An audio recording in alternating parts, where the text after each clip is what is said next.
¿Cuántos queremos recibir la palabra de Dios? Oremos. Señor, te damos muchas gracias en esta mañana por tu palabra, porque podemos vivir en un país bendecido como Colombia.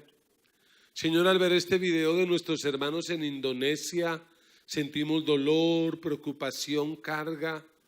Un país que no solo tiene tragedias y desastres naturales, sino un país donde es prohibido predicar, un país cerrado al Evangelio, y te pedimos que tú sigas obrando en ese país para que tu palabra corra y sea glorificada. Y ayúdanos a nosotros a valorar este privilegio y esta bendición, y danos en esta mañana oídos para oír lo que tu palabra tiene que decirnos. Llévate todo lo que quiera impedir la libre expresión de tu palabra y háblanos.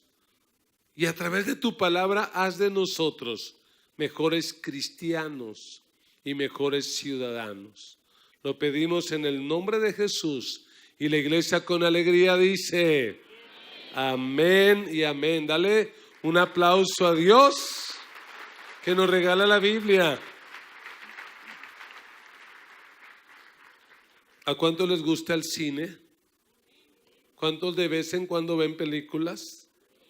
¿Cuál fue la última película que vio? Yo vi esta película que va a ver esa imagen. Si usted la vio,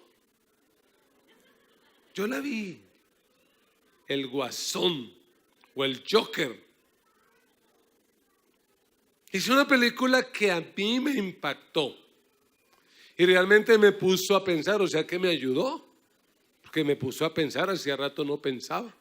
Entonces me puso a pensar, yo empecé a pensar en esa película, ¿qué es lo que busca esta película? Promover la violencia, que nos volvamos más malos. Pero sabe, a la conclusión que yo llegué, y no tiene usted que estar de acuerdo conmigo, pero es que vivimos en una sociedad cada vez más enferma. Nuestra sociedad está enferma. En esa película hay dos frases que yo más o menos recuerdo y las escribí, y son estas. Una de esas frases dice este actor, excelente actor, él dice: lo peor de tener una enfermedad mental es que la gente espera que actúes como si no la tuvieras. Lo peor de tener una enfermedad mental es que la gente espera que actúes como si no la tuvieras. Y luego de la tragedia, los que ya han visto la película, para no perder la emotividad de los que la quieren ver mañana, y yo no gano plata si usted la ve y tampoco pierdo si no la ve, ¿no? Claro. Pero después de esa tragedia tan terrible, hay una reflexión, y es esta. Él dice: esto es lo que obtienes cuando te cruzas con un solitario enfermo mental en una sociedad que lo abandona y lo trata como basura. Esto es lo que obtienes cuando te cruzas con un solitario enfermo mental en una sociedad que lo abandona y lo trata como basura. Yo quiero creer que el propósito de esa película no es incitarnos a la violencia. Yo quiero creer que el propósito de esa película es algo así como un llamado de auxilio. Es como que los que están enfermos mentales en esta sociedad están diciendo: por favor, ayúdenos, hagan algo por nosotros. Y sabe, lo peor que puede hacer esta sociedad, y para que sea más personal, lo peor que puede hacer la iglesia es ser indiferente. Y yo quiero que alguien se lo diga, pero bien firme. Dígale: no sea indiferente. A mí me parece que la indiferencia es el peor pecado que la iglesia puede cometer hoy por hoy. Porque yo creo que nosotros estamos llamados a asumir nuestra responsabilidad.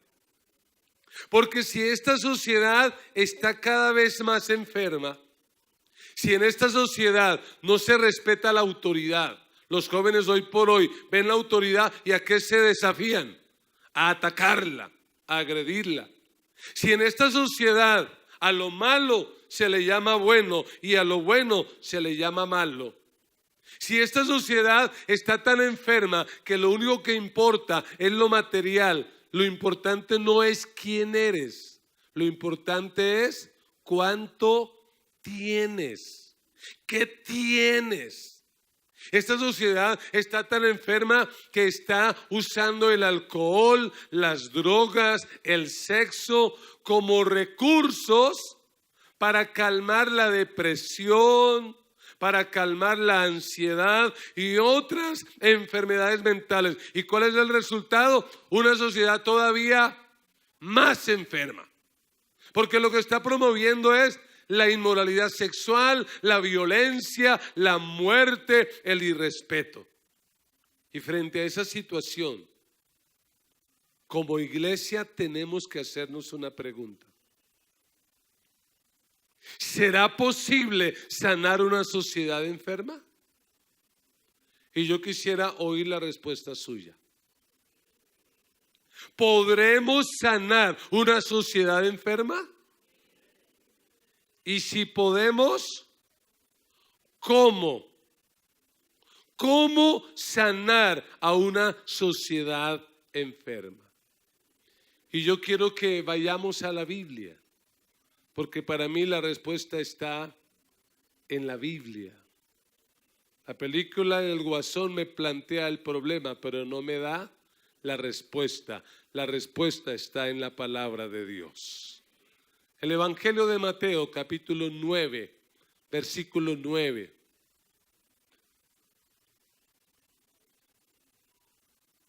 Y vamos a usar este texto bíblico como la base y el fundamento para responder esa pregunta. ¿Cómo sanar una sociedad enferma? Y la palabra del Señor dice así: pasando Jesús de allí, vio a un hombre llamado Mateo,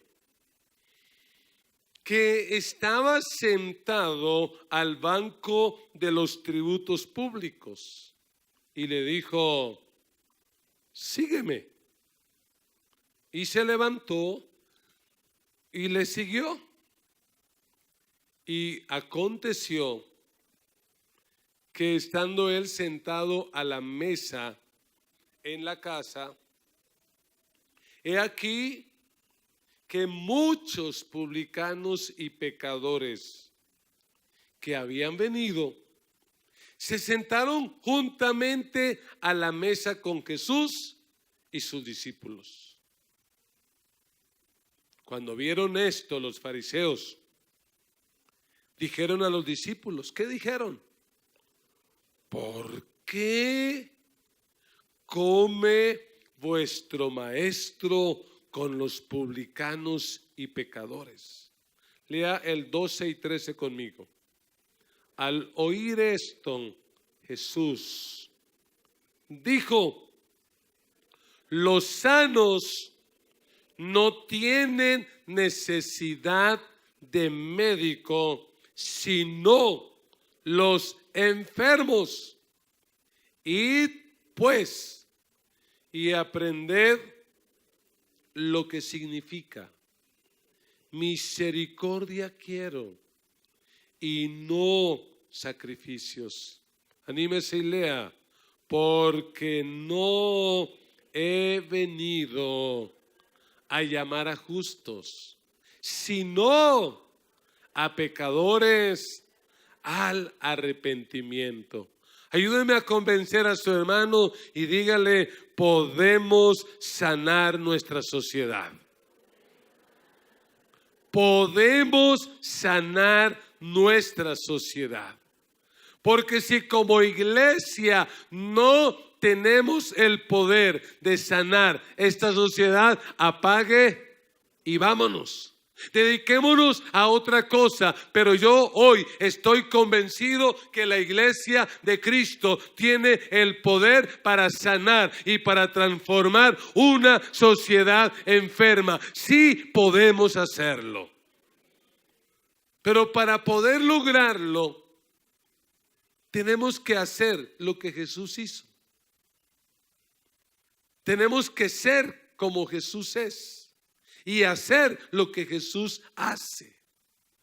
Y en este relato encontramos que Jesús pasa un día y se dirige hacia un lugar donde hay una persona cobrando impuestos, que no es un anónimo, tiene nombre. ¿Cómo se llama?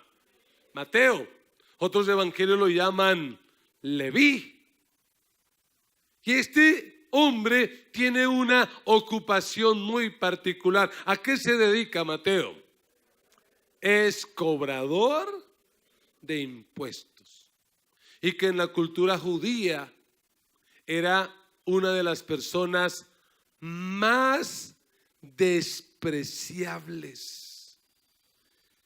Esos publicanos eran algo así como guasones.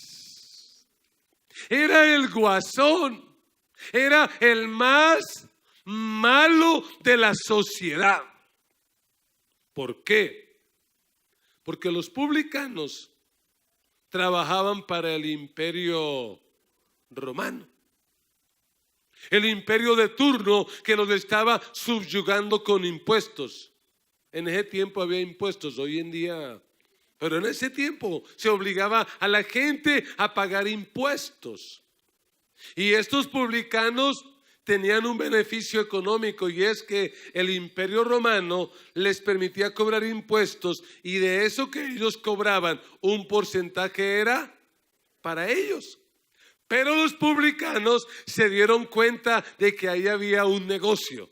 ¿Y qué hicieron?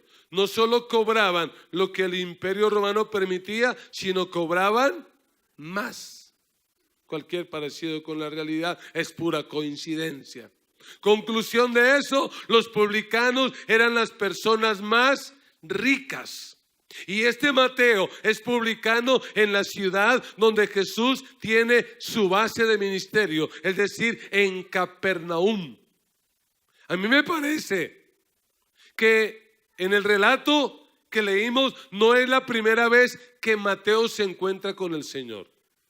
Yo creo que ya habían tenido probablemente otros encuentros. Probablemente Mateo ya había empezado a oír a Jesús, a escuchar el evangelio que él predicaba. Lo había visto sanar enfermos, lo había visto hacer milagros. Pero Mateo es un publicano. Es un traidor. Es un despreciado por la sociedad. ¿Sabe lo que hacía la religión judía con los publicanos? Tan pronto un judío decidía convertirse en publicano, lo expulsaba a él y a su familia de la sinagoga. No podían ser parte del culto, no podían ser parte de la religión judía, eran expulsados. La palabra publicano era tan complicada que si usted quería insultar a alguien, no tenía que decir esas groserías que usted decía antes. Suficiente era decirle publicano. Porque los publicanos en la mentalidad judía ya no tenían salvación, estaban excluidos. Por eso en el versículo 9 nos tiene que llamar la atención, porque dice el texto: pasando Jesús de allí, vio a un hombre llamado Mateo. Qué lindo, en una sociedad donde nadie quería ver a Mateo, Jesús lo vio. Y dice que llegó hasta el lugar donde él estaba y le dijo: sígueme. Y yo quiero que usted piense y se coloque en los zapatos de Mateo. Porque algo a lo que ha estado acostumbrado Mateo por los últimos años de su vida es a que lo echen, es a que lo expulsen, es a que lo saquen. Pero aquí aparece este profeta de Galilea que habla del reino de Dios, que sana a los enfermos, y de repente ¿qué le dice? Y yo me imagino que con una voz firme pero amorosa y tierna, ¿qué le dice? Sígueme. Y yo me imagino que Mateo entró como en shock, como diciendo: ¿yo? Señor, discúlpame, ¿me estás diciendo a mí? Porque es que yo no estoy acostumbrado a que me inviten, yo estoy acostumbrado a que me echen. Si te contara, yo ya no puedo ir a la sinagoga, no podemos ir a estudiar la ley, la Torá, no podemos ir a practicar nuestra fe porque nos han expulsado. Pero Jesús le dice: sígueme. Y esa es la primera acción de Jesús que va a lograr que Mateo sea cambiado.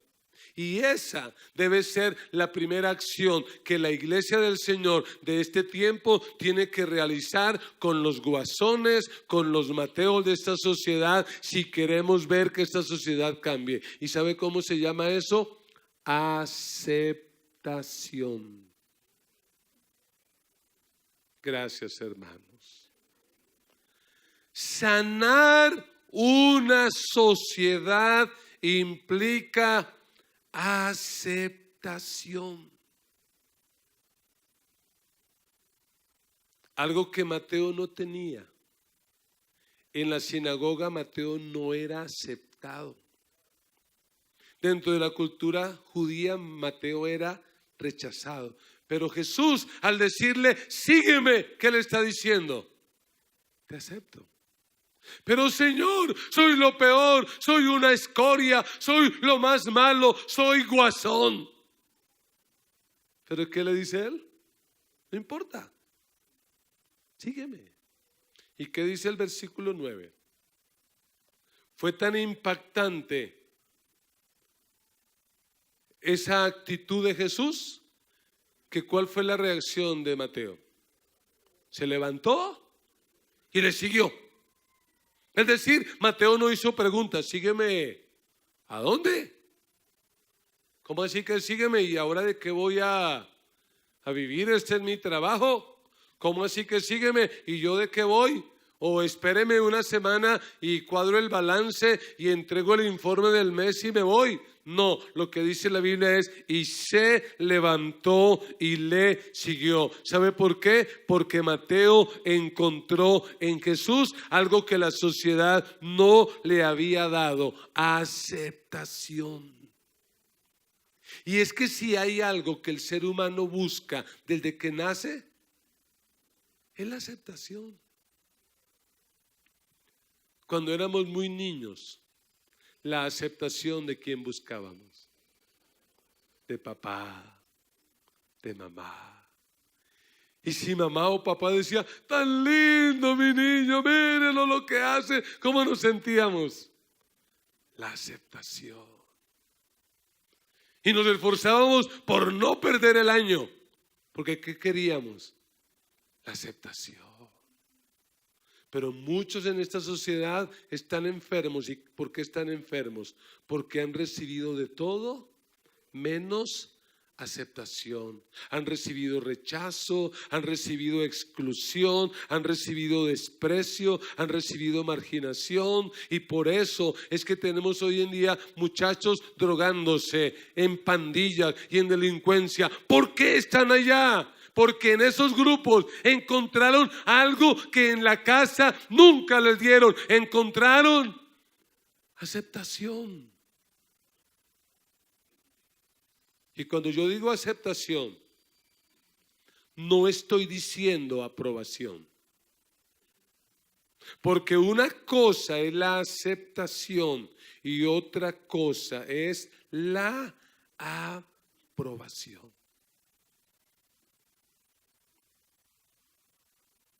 ¿A quiénes hoy en día La iglesia cristiana, por lo menos en Colombia, le cuesta trabajo aceptar.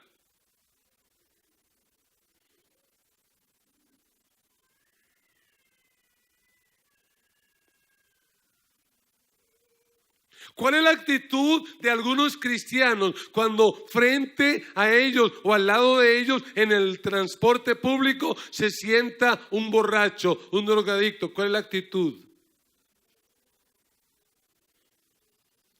Ni hablar cuando el que se sienta al lado de un evangélico es un homosexual, una lesbiana o algo así por el estilo. Y yo no estoy diciendo que debamos aprobar lo que la Biblia está condenando. No, yo no creo que hay que aprobar, pero yo sí creo que esas personas necesitan ser aceptadas. Así como Dios un día nos aceptó tal como éramos y nos cambió, así también, si queremos sanar a esta sociedad, tenemos que aceptarlos. Y está bien que el amén no sea sonoro, porque eso demuestra que usted está pensando y masticando esto. Pero esta sociedad necesita aceptación. Yo no sé usted, pero en mi caso personal, cuando a mis 17 años me compartieron el evangelio, yo no escuché que Dios me dijera: oye, ve y cambias. Y cuando cambias, vienes y te acepto. No, yo escuché la voz de un Dios amoroso que me dijo: te acepto tal y como eres. Y por su aceptación yo fui cambiado y transformado, porque no tuve que cambiar para que Él me aceptara. Fui aceptado y Él me cambió. Aceptación. Pero hay algo más, porque en el versículo 10 dice: y aconteció que estando él sentado a la mesa en la casa, he aquí, y Mateo lo describe, ¿qué dice? Muchos, no poquitos. Es decir, esto fue una pandilla. Esto fue un parche grande. Dice, muchos ¿qué?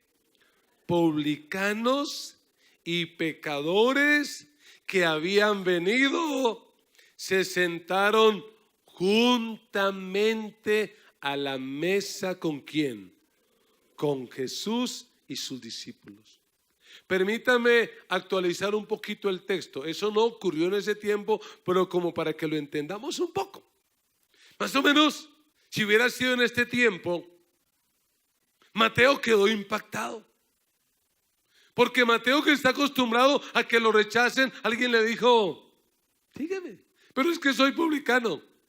No le hace. Pero es que, no, tranquilo, sígueme. Y Mateo queda tan impactado que arma un grupo de WhatsApp. Y a ese grupo de WhatsApp, ¿a quién metió? A todos sus amigos publicanos y pecadores. Y los metió ahí. Los añadió al grupo y les empezó a escribir: muchachos, he conocido a un líder espiritual que, a diferencia de los fariseos que nos echaron, nos acepta. Y me imagino que me empezaron a decir: ¿cómo así? ¿Quién es? Pues Jesús. Jesús, el profeta. Ahí están chateando. El profeta de Galilea, sí. Y otro digo: ¿cómo así? El que sana enfermos, el que levanta paralíticos, el que multiplica panes. Sí, no puede ser. Él nos acepta. Sí. Y les tengo una invitación. Hoy en la noche voy a ofrecer una cena en mi casa para que lo conozcan. ¿Cuántos dicen que sí? Por favor, hacer así, indicándome que van a venir para saber cuánta comida preparamos. Y empezaron todos los like.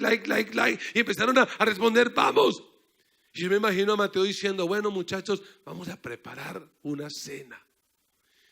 Y yo quiero que usted se imagine el olor del pan recién horneado. Esa carne allá a la brasa.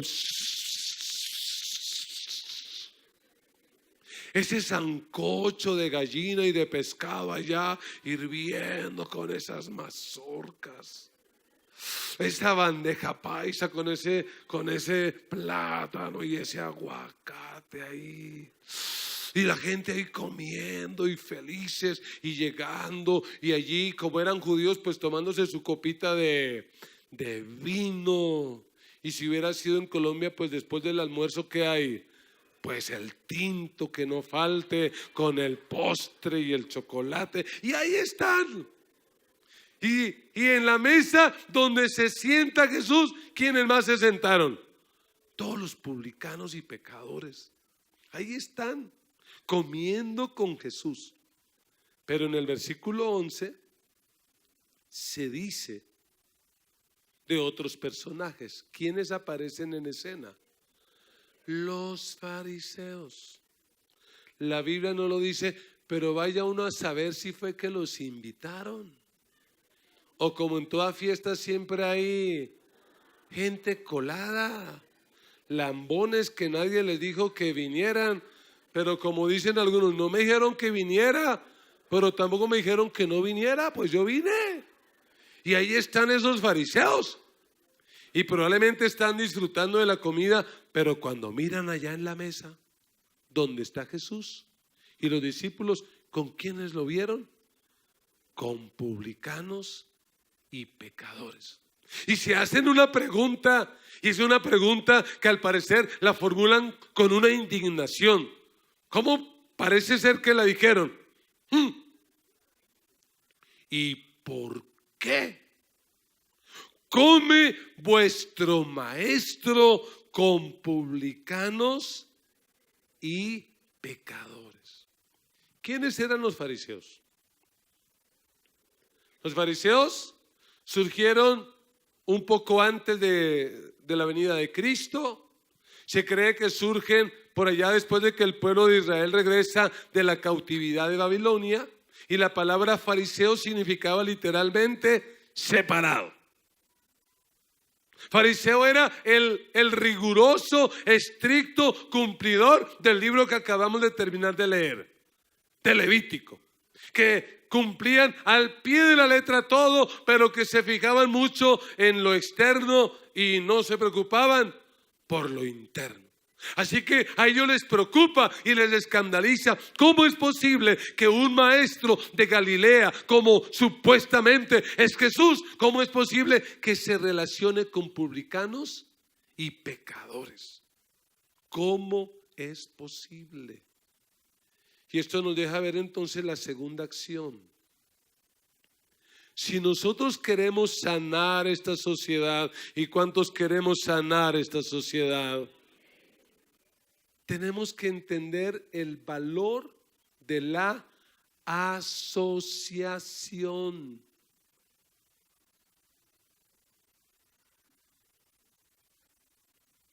Porque lo que Jesús está haciendo al sentarse a comer con los publicanos y pecadores es asociándose. Porque en la cultura judía comer con alguien era símbolo de amistad, era símbolo de comunión, era símbolo de asociación. Y por eso a ellos les escandaliza. ¿Cómo es posible que el maestro esté comiendo con semejantes personitas? Por no decir con semejante plaguita. ¿Cómo se va a juntar con esa chusma? Es increíble. Pero algo curioso y que me llama la atención, y en lo que yo creo que yo personalmente, sin orgullo lo digo, me parezco mucho a Jesús, es que Jesús no rechazaba invitación a comer. Donde lo invitaban, ¿qué decía él? Vamos. A lo que poco iba Jesús era a funerales. Porque donde él llegaba a un funeral, el funeral se acababa, porque el muerto resucitaba y se levantaba, porque él es la resurrección y la vida. Y donde está Jesús no puede haber muerto que se mantenga. Pero cuánta comida lo imitaban, que decía Jesús, allá iremos. Por eso Jesús se ganó una famita. ¿Qué fue la famita de Jesús? Comilón y bebedor. Jesús se asociaba. Y la pregunta de los religiosos, ¿cuál es? ¿Por qué come vuestro maestro con publicanos y pecadores? Si Jesús no comiera con publicanos y pecadores durante su ministerio en la tierra, ¿cómo le hubiera tocado comer a Jesús? Pues solo. Porque cuando Jesús vino en ese tiempo, cuando Él vino al planeta Tierra, la tierra estaba llena de pecadores. A diferencia de este tiempo, que también está llena de pecadores. Claro, siempre han habido. Además, ¿qué dice la Biblia? ¿Cuántos justos hay? Lo que dice la Biblia es: por cuanto todos pecaron y están destituidos de la gloria de Dios. Jesús se asociaba con ellos. Y ojo con esto: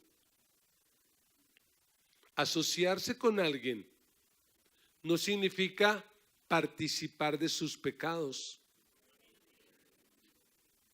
Asociarse con alguien no significa contemporizar. No, lo que Jesús hacía era que estaba con ellos, pero les daba testimonio.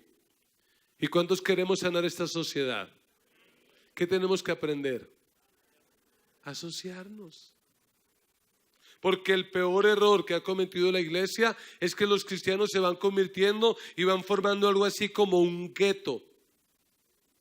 ¿Y qué hacemos ahora? No se junte con nadie. Y yo he escuchado cristianos decir: pastor, ¿no sabe un conjunto residencial donde solo vivan cristianos? Es que quiero ir a vivir allá. Yo le digo: bueno, entonces muérase. ¿Por qué? Porque en el cielo es el único lugar donde solo habrán cristianos. Mientras tanto le va a tocar compartir con publicanos y pecadores. Ay, pastor, una empresa de solo cristianos, una universidad de solo cristianos. No, eso en este planeta no existe. Dios nos dejó en este planeta para que nos asociemos, no para que practiquemos lo que ellos practican, sino para que en medio de esta sociedad podamos ser sal y luz y empezar a producir en ellos cambio y transformación. Tenemos que asociarnos con ellos. Porque es triste, pero algunos no siguen el ejemplo de Mateo. Mateo conoce a Jesús y ¿qué hace? ¿Se aleja de sus amigos? No. Sigue compartiendo con ellos. ¿Con el pecado de ellos? No, pero sigue siendo amigo de ellos. ¿Y cuántos de los que estamos aquí, después de conocer el evangelio, cortamos amistad? Con todo el mundo. Ni con la familia. Ahora que viene diciembre con su alegría, mes de alabanza y adoración, algunos cristianos dicen: yo no voy por donde mi familia, porque es que ellos son unos impíos. Son unos pecadores, se ponen a comer y toman y fuman y bailan. Yo por allá no voy, yo mejor me quedo o busco una iglesia donde hagan vigilia, porque yo soy muy santo.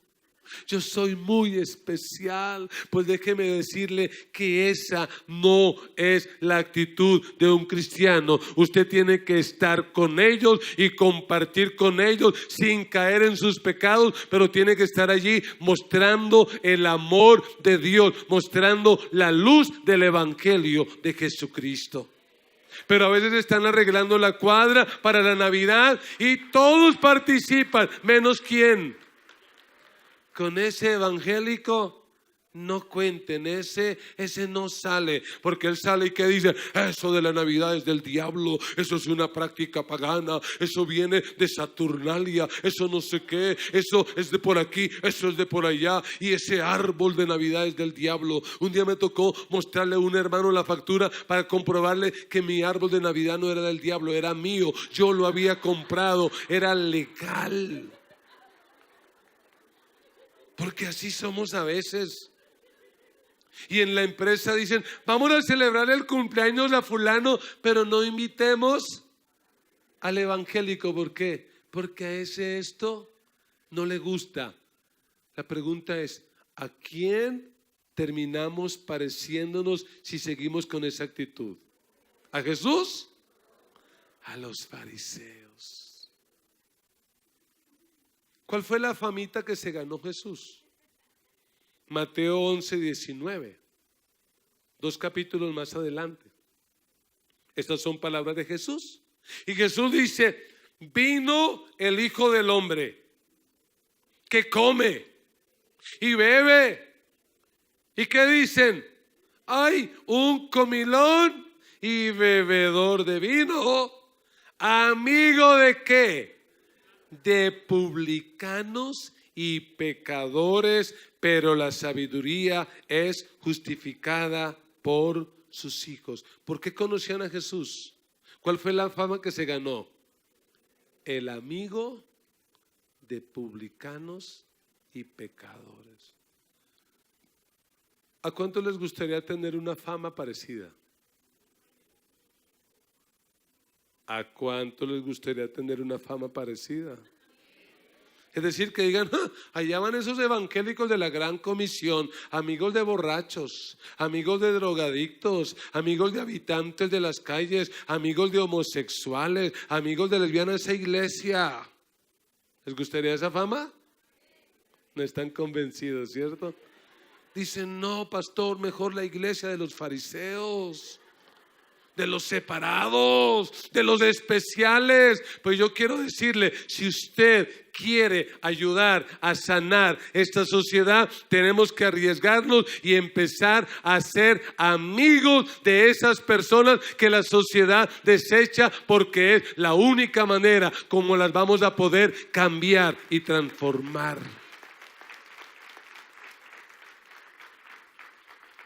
A mí me parece algo muy especial que en la época de Jesús los publicanos dijeran: sí, yo soy un chueco, yo soy un torcido, pero tengo un buen amigo. ¿Quién es? Jesús. Y yo voy y hablo con él y él no me alcahuetea nada. Él siempre me está llamando ¿a qué cosa? Al arrepentimiento, al cambio. Pero ¿sabe qué es Jesús? Mi amigo. Y yo quiero que usted piense en esta pregunta. Después de esta embarrada política que cometió la iglesia, y lo están transmitiendo en directo y lo repito, después de esta embarrada política que cometió la iglesia de tomar un partido político como propio de la iglesia, ¿cómo ve la sociedad colombiana a la iglesia? ¿Cómo ven los LGTBI a la iglesia? ¿Como amigos o como enemigos? ¿Y culpa de quién? ¿De nuestra homofobia? ¿Culpa de que dijimos que no, que es que la iglesia evangélica tiene que ser de este partido político? Error. La iglesia cristiana evangélica, no sé si los demás estén de acuerdo, pero por lo menos esta iglesia tiene que ser amiga de publicanos, de pecadores, de los de la izquierda, de los de la derecha, de homosexuales, de borrachos, de intelectuales, de profesionales. La iglesia de Cristo tiene que ser amiga de publicanos y de pecadores. Que nos conozcan a nosotros, no por ser una iglesia pecadora, pero sí una iglesia amiga de pecadores. Ya voy a terminar, tranquilos. Una tercera acción que yo veo aquí de Jesús, que debe ser una acción que la iglesia debe tomar hoy en día, es que debemos entender que sanar nuestra sociedad implica aclaración. Porque Jesús, cuando escucha eso, en el versículo 12, dice el evangelista Mateo: al oír esto, Jesús les contestó. ¿Y qué les contestó? Los sanos no tienen necesidad de médico, sino los enfermos. Oiga eso. Jesús le dice a los fariseos, los sanos. Y ese es un vainazo ¿para quién? Para ellos. Porque ¿cómo se creían ellos? Somos los sanos, somos los mejores, somos los más especiales. Y qué triste que haya cristianos que se crean que son los sanos. No, hermanos, nosotros somos lo que somos es por la pura gracia y por la pura misericordia de Dios. ¿En dónde estaríamos hoy si no hubiera sido porque el Señor nos aceptó y nos amó tal como nosotros éramos? Y eso fue lo que nos cambió. Entonces es como Jesús diciéndole, mire, los sanos, es decir, ustedes que se creen sanos, ustedes que se creen mejores que otros, ustedes que se creen con la capacidad de decir quién entra y quién no entra, ustedes no necesitan. Pero estos, probablemente señalando a los publicanos, ¿qué le dice? Pero estos, sí. Y finalmente en otro relato del Evangelio, ¿qué dijo Jesús?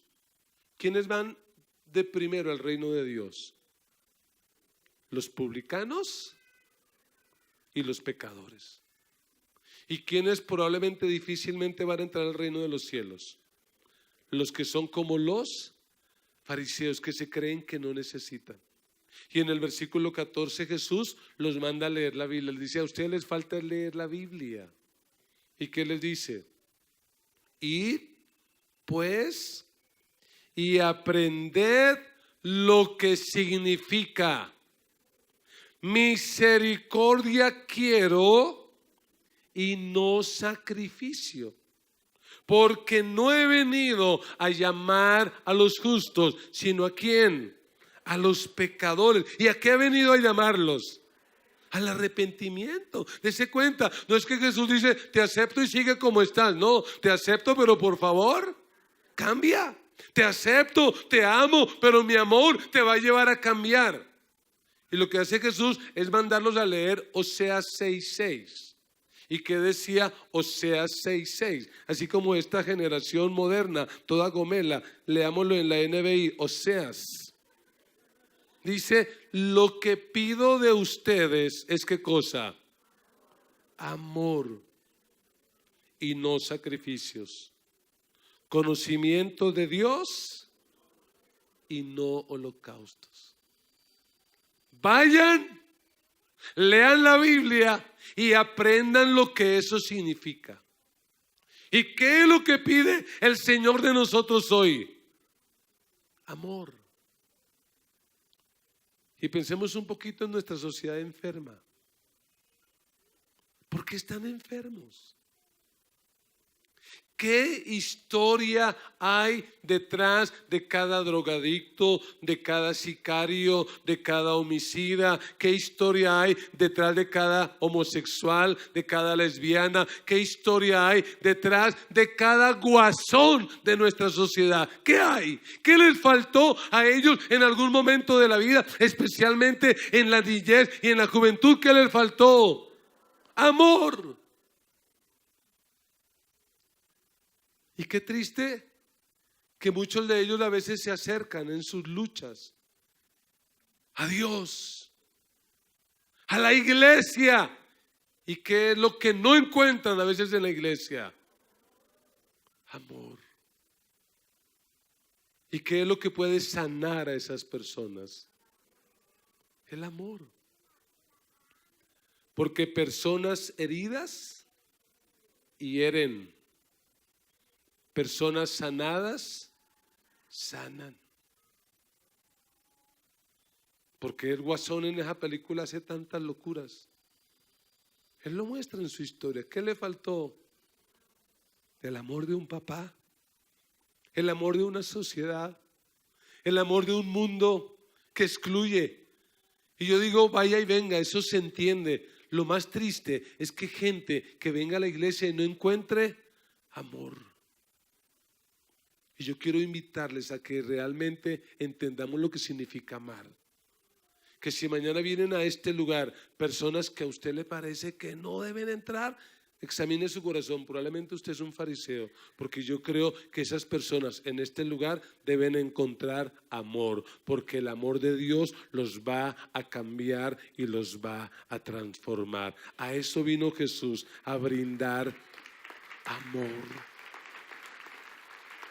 A brindar amor. ¿Cuál es la misión de Jesús? Él lo dice en el versículo 13. Id pues y aprended lo que significa: misericordia quiero y no sacrificio. Y léalo usted conmigo. Porque no he venido a llamar a justos, sino a pecadores, al arrepentimiento. ¿A qué vino Jesús al planeta Tierra? ¿A buscar a justos? ¿A qué vino? A buscar pecadores. ¿Y quiénes son los pecadores de la tierra? Todos. Solo que los fariseos creían que ellos no eran pecadores. Por eso cuando Jesús está armando su equipo, prefirió llamar ¿a quién? A Mateo. Y prefirió comer con los amigos de Mateo, porque ellos en el fondo que reconocían: somos pecadores, necesitamos que Dios nos ayude. Hermanos, es un tiempo de mostrar el amor de Dios a esta humanidad. Este mundo cada vez va a ser peor. Esta sociedad cada vez va a ser más enferma. Pero la misión nuestra como iglesia es sanar a algunos de ellos. Y quiero dejar bien claras algunas cosas. Número 1, todos necesitamos salvación. Todos necesitamos salvación. Número 2, Dios no desprecia a nadie. Dios no excluye a nadie. Número 3, no hay pecados más grandes que otros. Uy, es que ese pecado de los... No, en la Biblia no dice eso. Y número 4, nuestra misión como iglesia, al igual que Jesús, es llamar a los pecadores. Y yo quisiera dejarle una tarea. Y es que en esta semana busque a un guasón. La mayoría de los guasones en esta ciudad no están maquillados, no tienen ropa llamativa. Pero hay guasones. ¿Y qué necesitan esos guasones? De alguien que se acerque y les dé un abrazo y les diga: ¿sabes qué? Dios te ama. Y yo también. Dios te acepta y yo también. Que Dios nos ayude a sanar esta sociedad.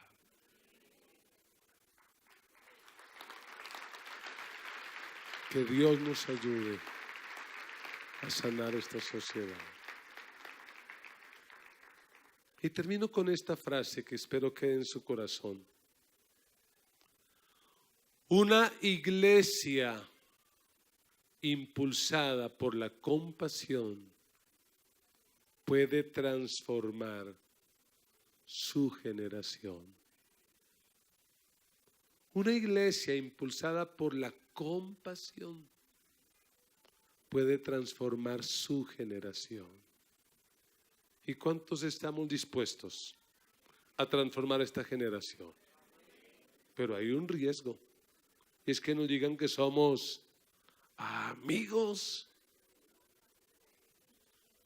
de fulanos y sutanos. Cierre sus ojos. Examine su corazón a la luz de esta palabra y piense en alguna decisión que probablemente tiene que tomar como respuesta a lo que acaba de escuchar. ¿A quién te pareces en este relato? los fariseos? ¿Te crees con la libertad de decir quién entra y quién no entra? ¿A quién te pareces en este relato? A Jesús. A Jesús que ve. A ese Jesús que ama. A ese Jesús que es amigo, que no aprueba las conductas, que quiere que la gente cambie, claro, pero que los acepta, que los ama.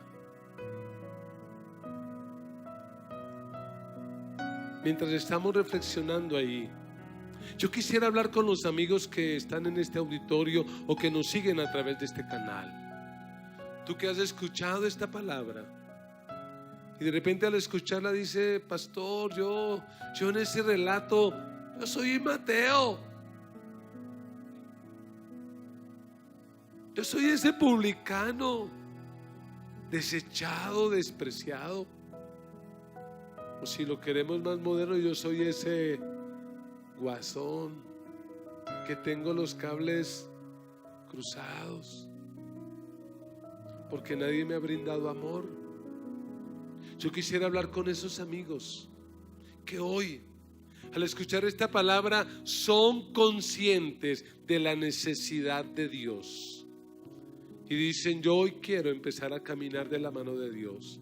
Si Dios me ama y si Dios dio a su Hijo a morir en la cruz por mí, yo quiero conocer a ese Dios. Donde quiera que haya un amigo que hoy quiere tomar esa decisión de empezar a caminar con Dios, donde quiera que esté, levante su mano. Yo quiero guiarle en una pequeña oración. Dios te bendiga. Dios te bendiga. Tenga su manito allí levantada. Dios te bendiga. Dios te bendiga. Dios te bendiga. Le pido a los de consolidación estar atentos a esas manos.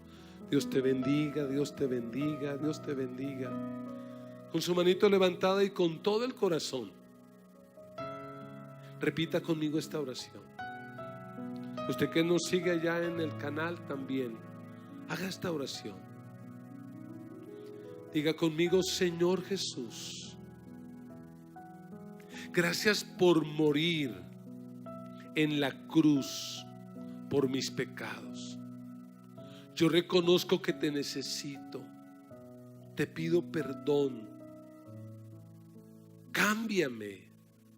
Transfórmame, llena el vacío de mi vida, permíteme experimentar tu amor.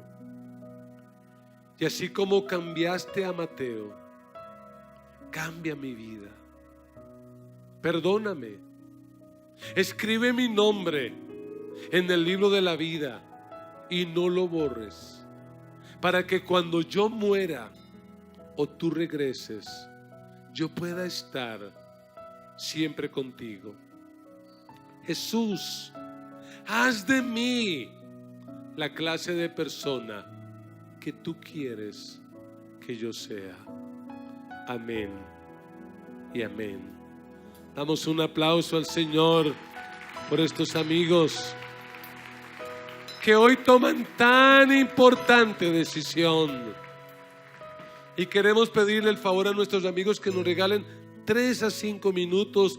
Queremos compartir un refrigerio, una aromática, un tinto, algo. Queremos compartir una literatura y queremos orar por usted. Usted que levantó la mano, que viene por primera vez, colóquese de pie y salga a los pasillos.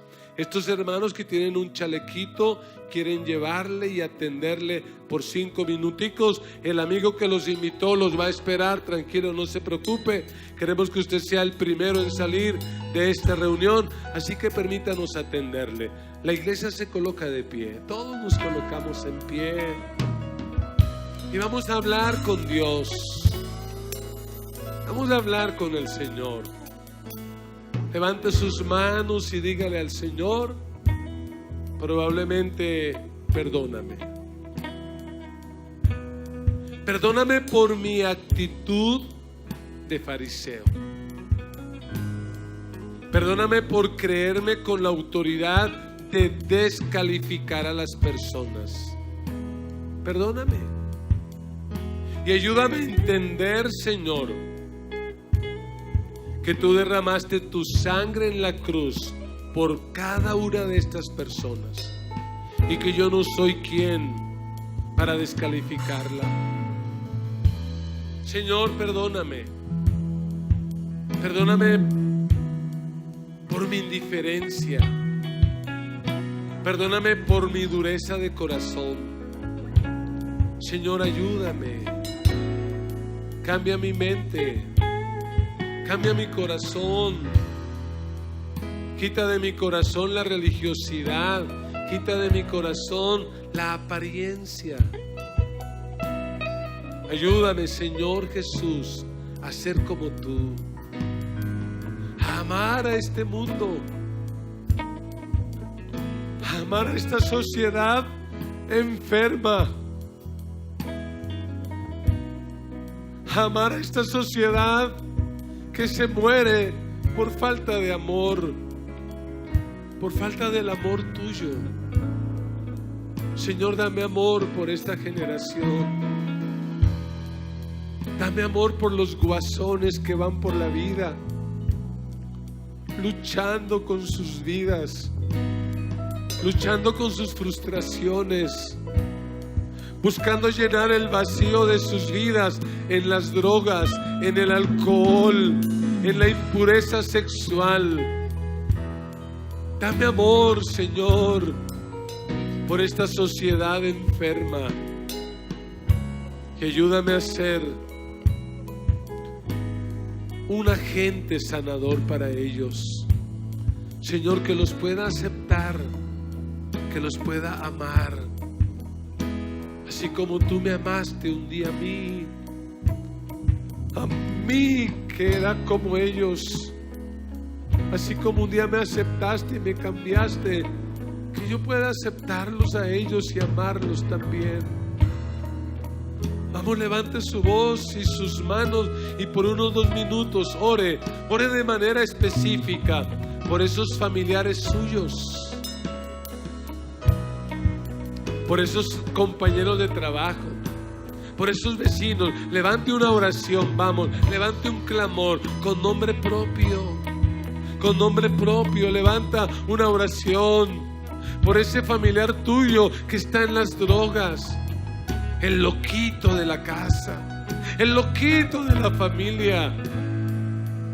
Ora por ese familiar que tomó opciones sexuales contrarias a la Biblia, y ora por ellos. Decide amarlos, decide aceptarlos. Señor, por favor, te rogamos que obres en el corazón de nuestros familiares, de nuestros amigos, de nuestros vecinos que están lejos de ti. Señor, revélate a sus vidas. Señor, revélate a sus corazones. Cámbialos. Usa mi vida. Haz de mí un instrumento de tu amor.